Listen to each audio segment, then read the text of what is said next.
final thoughts you'd like to share with the Red Tie community audience? Well, I think that it's really great that you guys put this show on, and I gotta say the studio is impressive. And you guys reached out and certainly made an impression upon me.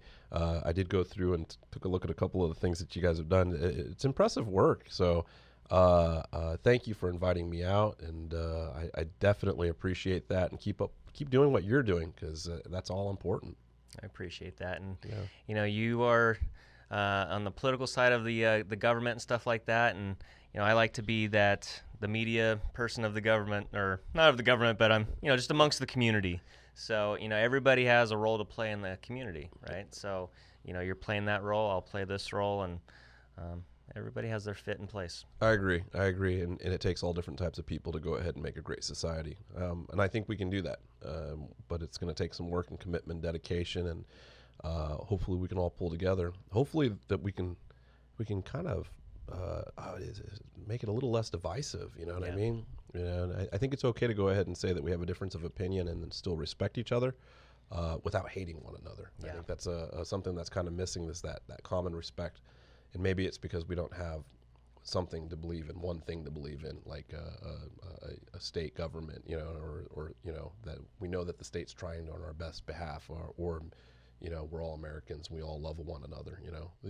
These are concepts and ideas and reasons why patriotism is important. So, it's that sense of community, and that's why I like doing this show. Is that I think over the past 10 years with social media and all that kind of stuff, we've really isolated ourselves onto our devices, right? And so it's very easy for someone to manipulate those social algorithms and making it seem like everybody hates each other, right? But it's like when I walk outside, I wave to my neighbor, he waves to me, we get along just fine. Yeah. I come across people that have different opinions, and it's just fine. But when you're in the social media cloud and world of things, no, you're supposed to hate this person that has a different opinion of you. It's like, really? So it's like this weird thing. So, that's what I love about this show, is that we can have someone like you on, and it's like, so if somebody doesn't agree with your politics, they're like, oh, that's a really nice guy. He has a family. I have a family. So there's places of contact and connection that we can all have. I agree with you 100%, John. When I announced for assembly, and it clearly identified myself as a Republican, and I've got a really big following in Lake Elsinore. I spend a lot of time, many hours online trying to educate people, and so the community's gotten to know me pretty well, and one of the things that came out was, I didn't know you were Republican. I guess that's okay. I'll still vote for you. And I'm all like, wow, that's pretty cool. That's okay. We can live with that.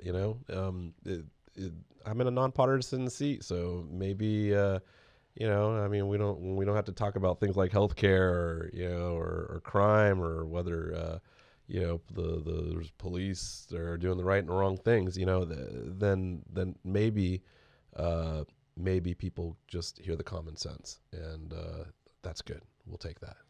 It's all about a balanced community. Agreed. And that's it for this episode of the Red Tie Community Show with the ball guy in the red tie and Mayor Manos, going for the 67th District Assembly seat. So make sure that you vote for him on March 3rd and also the first Tuesday of November in 2020, because we need some balance. We need some good people like him up in the state assembly. So make sure you check that box next to his name. And that's it for this episode. See you in escrow. Bye.